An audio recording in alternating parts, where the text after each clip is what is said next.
शुरुआत करेंगे बड़ी खबर से। भोपाल से इस वक्त की बड़ी खबर मिल रही है। बीजेपी और कांग्रेस कार्यालय की सुरक्षा बढ़ाई गई है। मतगणना से पहले सुरक्षा बढ़ाई गई है और सुरक्षा व्यवस्था की गई है।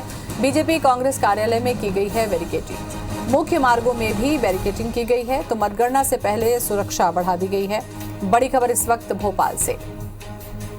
राकेश चतुर्वेदी जुड़ चुके हैं हमारे साथ में। राकेश, जानकारी दें।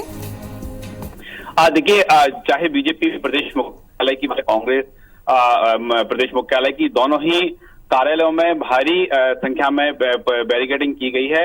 और साफ तौर पर कह सकते हैं जिस तरह से 10 तारीख को मतगणना है उसके पहले की इसे तैयारी कहा जा सकता है। और बैरिकेडिंग इतनी अधिक संख्या में लगाई गई है कि जो मुख्य मार्ग है वहां तक बैरिकेडिंग कर दी गई है। यानी कहीं ना कहीं इस बात का अंदेशा कह सकते हैं, इसको एहतियात कह सकते हैं कि जब चुनाव परिणाम आएंगे उससे पहले की पुलिस की जो व्यवस्था है किस तरह की रहना चाहिए। और रातों रात ये बैरिकेडिंग की गई है। इसमें कई तरह के इनपुट सामने हो सकते हैं पार्टी कार्यकर्ताओं की ओर से, चूंकि भीड़ अधिक संख्या में जुड़ सकती है, या फिर दूसरे तरह के इनपुट हम कह सकते हैं। लेकिन हाँ, पुलिस इस बात को लेकर पूरी तरह से तैयार है राजधानी भोपाल में कि जब 10 तारीख को रिजल्ट जारी होंगे और रिजल्ट के ठीक पहले क्या स्थिति बन सकती है, किस तरह की पुलिस व्यवस्था और जो पुलिस की तैयारी होना चाहिए वो उसकी तैयारी पुलिस ने अभी से शुरू कर दी है। हालांकि परिणाम आने में अभी समय है, लेकिन पुलिस ने राजधानी भोपाल में जो स्थिति निर्मित होने वाली है उसको लेकर पहले से तैयारी शुरू कर दी है। बिल्कुल राकेश, और इसके साथ साथ आपको लगता है कि मतगणना स्थल में भी इस बार बहुत ज्यादा सावधानी की जरूरत होगी सुरक्षा के साथ साथ?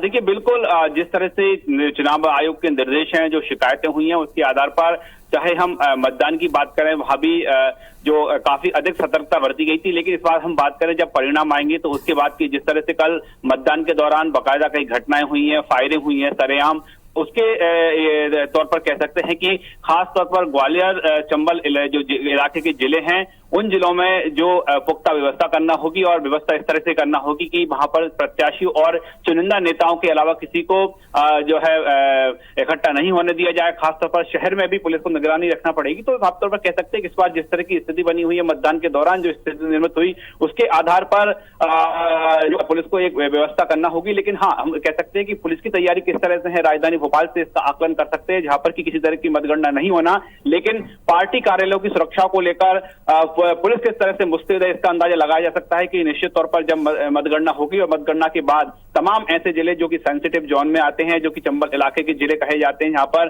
घटनाएं होने की आशंका और अंदेशा बना रहता है, तो ऐसी जगह पर पुलिस व्यवस्था पुख्ता होगी और बाकायदा निर्वाचन आयोग तक भी इसकी जानकारी दी जाएगी। बिल्कुल राकेश, जिस तरीके से उपचुनाव में प्रचार के दौरान दोनों ही पार्टियों के बीच जुबानी जंग देखी गई, मतदान के दौरान फायरिंग देखी गई, ऐसे में मतगणना के समय सावधानी बेहद जरूरी है। बहुत बहुत शुक्रिया आपका।